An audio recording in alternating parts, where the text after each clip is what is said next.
Tahukah kamu, burung hantu memiliki mata berbentuk tabung yang terjebak permanen dalam tengkoraknya, membuatnya tidak bisa menggerakkan bola mata seperti manusia. Untuk melihat sekeliling burung hantu harus memutar kepalanya hingga 270 derajat karena matanya yang tidak bisa bergerak.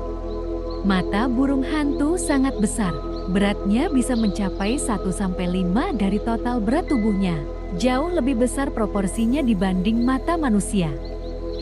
Burung hantu memiliki penglihatan binokular yang sangat akurat untuk memperkirakan jarak, tapi bidang penglihatannya hanya 110 derajat, lebih sempit dari manusia 180 derajat. Retina burung hantu mengandung sekitar 1 juta sel batang per mm persegi, membuatnya 50-100 kali lebih sensitif dalam gelap.